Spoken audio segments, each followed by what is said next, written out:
That's what's up, man. Speaking of them battles, man, you was involved in a legendary battle, you know, with a big artist, you know what I'm saying, one of the biggest artists ever to grace the game, Jay-Z. You know what I'm saying? What was that like, you know what I'm saying, when Jay-Z responded to your joint? Like, you know what I mean? Like, how'd you feel about that, man?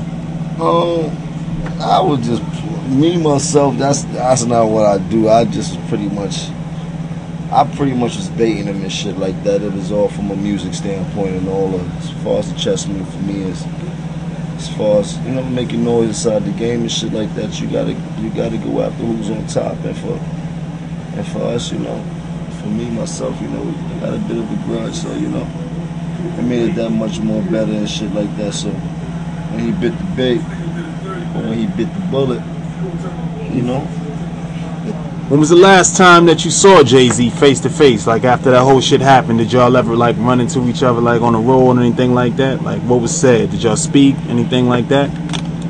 Last time I was in the same building was the BET Awards and shit like that. That was about it.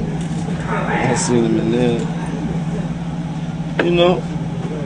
How do you feel about Jay as an artist? You know what I'm saying? Do you feel like he should continue to make records? You know what I'm saying? Do you feel like he's still relevant right now? Or, you know what I'm saying? Like, how do you feel about the music that he's making now as opposed to the shit that he was making when he first dropped?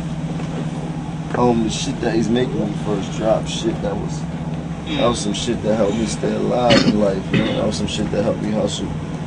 Like, you know, he amongst other people were niggas that wrote the soundtrack to the streets at one point in time and shit like that. You know, as of recent, you know, he hit the Powerball, so you can't expect someone to be too in tune to what's going on as far as the in-depthness of the street game at this point in his life and shit like that. He's too far gone, so you couldn't possibly expect him to still have that wave moving like that and shit like that. But, you know, he's an incredible artist, though. You can't take that away from him. Kid know how to do music. Definitely can't take that away from him. You know what I mean? Like, I ain't a hater when it comes to being a realist and shit like that. You know what I mean? I'm not gonna say that shit, the Rihanna shit, that shit was hot, no clouds and no stone. Like, he gets off. You know what I mean? Like, fuck it. But as far as that music that moves you, that makes you want to get on the corner, get that money that make you want to risk and take that trip with a trunk load and shit like that make you want to get on your Deem and shit like that, he doesn't really inspire the hustlers like he used to. So therefore someone new has to come in and inspire them and shit like that. He's no longer the hustler's poster child. Understand me?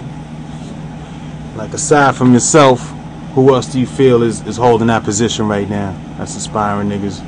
You know what I'm saying? To do that. There's a whole host of people that's inspiring niggas. You know what I mean? Like, shit. There's a lot of artists out there. Shouts to Max B that's standing right next to me.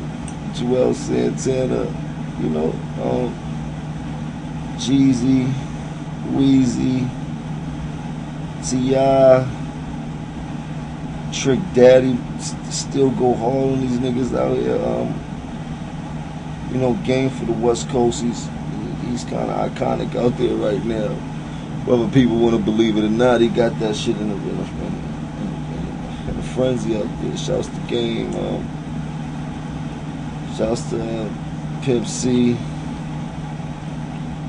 You know, them boys go hard down there in Houston too now.